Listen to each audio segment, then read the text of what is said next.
Volvemos a este su programa Sucesos Multimedia. Elmer Alcides les extiende un cordial saludo. Estamos transmitiendo completamente en vivo a través de www.sucesosmultimedia.com. Continuamos con la entrevista con el profesor Raúl Platas, quien es director artístico del Centro de Arte y Ballet en Chihuahua. Él está aquí, recién acaba de llegar, apenas recién desempacadito de la ciudad de Santiago de Chile, la capital del país. Y pues siempre relacionado con con el arte, el Centro de Arte Belén Chihuahua lo trajo a que viniera a compartir estas experiencias. Antes ya de entrar al que nos explique el proyecto, yo quiero seguir hablando para ir conociendo más de su trayectoria. Pues ya vemos que sí tiene un buen currículum en cuanto a arte. De, de todos los viajes que ha realizado, ¿cuál ha sido el más memorable donde usted se ha presentado como bailarín de ballet? Bueno, mira, sin duda, el haber bailado en el Teatro Bolshoi me cambió la vida. Eh, en mi generación, el, el conocer el Teatro Bolshoi era un sueño que muchos estudiantes y profesionales del ballet acariciaban. Yo no tuve tiempo ni de soñar. De repente estaba yo allí y en esa duela centenaria aprendí lo que es tocar el infinito con un dedo. ¿Cuánto tiempo allí estuvo en Moscú? Mira, estuve como unos 4 meses. Y en esos 4 meses, ¿cómo le hacía con la comunicación, con el idioma? No, Sabemos que ruso es uno de los idiomas bien complicados. no, mira, afortunadamente el maestro que se ocupó de mi estancia hablaba inglés. Y el funcionario de Gas Concert, que era digamos, como la empresa estatal que se ocupó de los eventos en los que participé, también hablaba inglés. Y cuando se acercó digamos, ya en la ruta crítica, me asignaron una traductora al español. Ok. Entonces, bueno, eso me facilitó mucho las cosas. Por cierto que cuando uno le traducen se siente importante, ¿verdad? Sí, O sea, muchísimo. estás hablando español y de repente están traduciendo a ruso. En ese caso, te sientes una estrella del espectáculo o un presidente de la república cuando no habla un idioma. Se siente padre, te digo, yo lo más cercano que recibí de traducción fue cuando fui a Estados Unidos. Yo sí hablo inglés, poquito. Me sé comunicar y sé entender. De repente voy a Estados Unidos y compartí una experiencia con una familia que no hablaba nada español, pero uno de sus hijos yo lo había conocido 13 años antes en Honduras. Entonces yo tenía que compartir una experiencia en inglés, ¿verdad?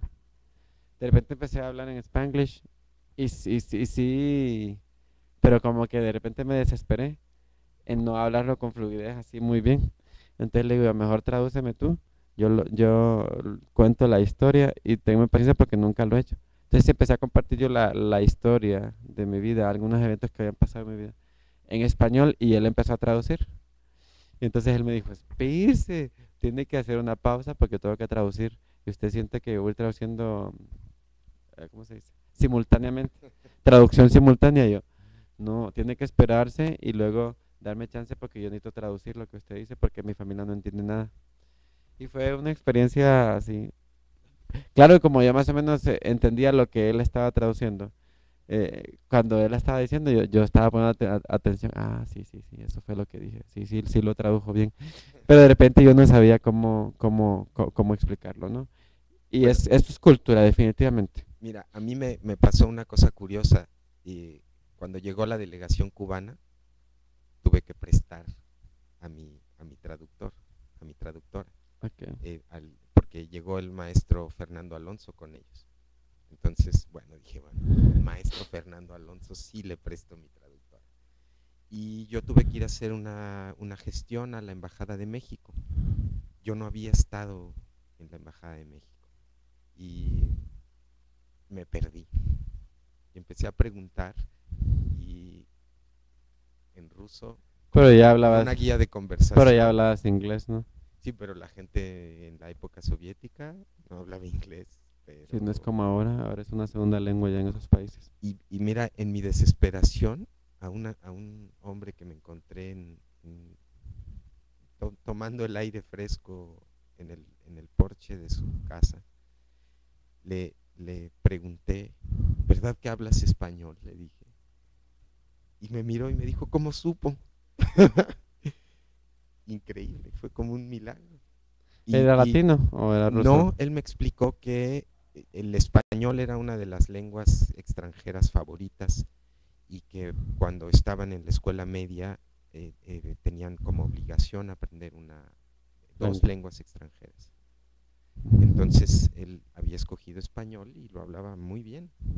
Y él me salvó, me acompañó hasta una avenida, me, me subió a un transporte, le dijo al chofer dónde bajarme y fue una experiencia cultural. De aquí soy, dice. Sí, creo que a todos nos pasa, ¿no? Yo la primera vez, bueno, yo nunca había viajado estuve en Guatemala, El Salvador, y Panamá y aquí México. A ver. La primera vez que fui a una conexión me vine de Honduras y lo más cercano fue Houston, hice una conexión con Houston y estaba en el aeropuerto y de repente pensé que estaba en México, ¿no? O en Honduras, en un país latino. Entonces me dio mucha hambre y me fui a comer a un restaurante y llegué a ordenar y empecé a hablar español, yo bien. Y me quedan viendo así como, no entender, no entender. Yo, dije yo, y empecé, la típica, ¿verdad? Cuando no tienes mucha práctica del idioma, empiezas a hacer la oración en tu mente y traducción, como un Google Traductor. Entonces empecé y fue una experiencia, y entonces dije yo, bueno, esto me sirve para saber que tengo que practicarlo más. A ustedes como artistas les pasa que viajan a países de diferentes lenguas. Cuando viajas a Honduras y todo, solo el acentito, ¿verdad? Completamente diferente. Pero sí es cultura el idioma definitivamente. Y más allá de las comidas, las tradiciones, las formas de hacer y decir las cosas completamente diferentes, ¿verdad? Mira, por ejemplo, y volviendo un poco al tema que inició este intercambio de anécdotas, eh, una vez en la televisión brasileña me hicieron la misma pregunta que tú me hiciste. Y la entrevista, bueno, yo en ese tiempo no hablaba portugués, de hecho fue hasta el segundo viaje que hice a Brasil que aprendí el portugués. Pero en ese primer viaje que tuve mi primera entrevista en portugués, eh, yo contestaba en español y el conductor me preguntaba en portugués Ujú. y luego muy amablemente empezó a hablar algo que ellos llaman el portuñol, ¿no? Pero Portuñol. me hizo la misma pregunta Ajá. y yo pues, le hice la misma respuesta en Teatro Bolshoi y él me dijo, dígame, ¿qué se siente bailar en un teatro tan legendario? Y yo agarré y le dije, ¿usted ha montado a caballo? Y me dijo, sí. Y le dije, ¿ha montado alguna vez en dinosaurio? Y me dijo, no. Le dije, bueno, imagínese lo que se sentiría montar un tiranosaurio rex. Eso se siente cuando uno baila en el Bolshoi. Sí, pues, imagínate Un teatro, imagínate, 6% de inclinación. ujú. Ese es el teatro más inclinado del mundo. Eh, un público ultra exigente. Si no le gusta lo que ve, no aplaude.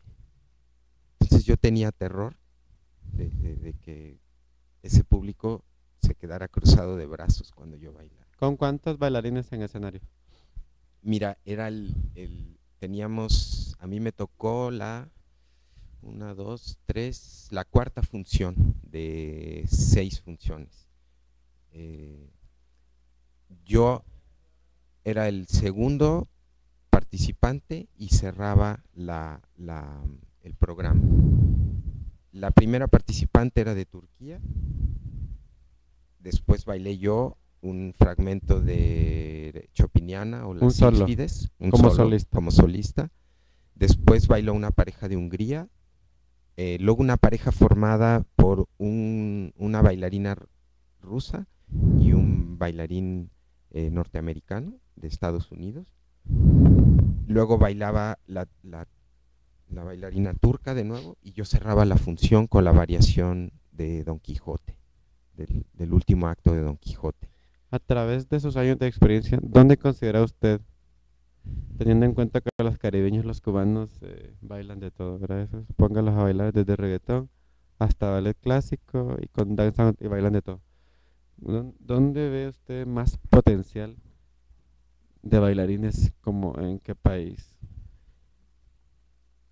Mira, he encontrado así potencial muy encaminado, porque eso es importante señalarlo, en Argentina.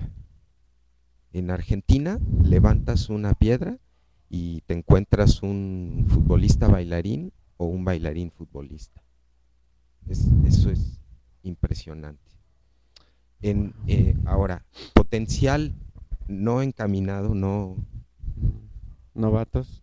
Brasil, así, descomunal el talento, pero van para todos lados. Y México. México es un país con un potencial y un talento para el baile impresionante. Bailan de todo, ¿no? Desde banda norteña En hasta danza contemporánea y ballet hasta, clásico. y las Y el tribal. capacidades Ah, no sé. y las Pues, capacidades físicas. pues aquí se los inventan ustedes los bailes. Si no Sí, existe, lo inventan. exactamente. Si no existe, lo inventamos. Y es una cosa, mira, esto es algo que yo quiero compartir contigo y con nuestro público. Mira, la danza es el primer gesto de la inteligencia humana, tanto a nivel ontogénico como a nivel filogénico. Y lo puedes ver en un bebé. Un bebé oye ruido, porque ni siquiera entiende las palabras.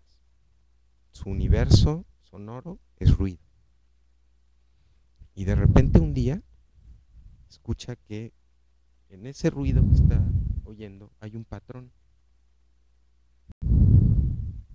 Y entonces dice, ay, esto está bonito. Y se entusiasma y lo expresa a través de su movimiento corporal. Exacto. Entonces, estética, música y danza nacen en un mismo instante. Y es un tipo de conexión neuronal que involucra muchas áreas del cerebro y es exclusiva de la especie humana. Así es. Vamos a irnos a un corte y ya en el próximo bloque vamos a ir a la parte final de la entrevista. Nos va a hablar ahora sí del nuevo proyecto de cultura y espectáculos, difusión de dónde estudiar ballet con el mejor nivel. Entonces, vamos allá a comentar acerca del Centro de Arte Ballet en Chihuahua y las preguntas finales acerca de qué piensa de Centroamérica. Vamos a hacer un corte y volvemos en breves instantes.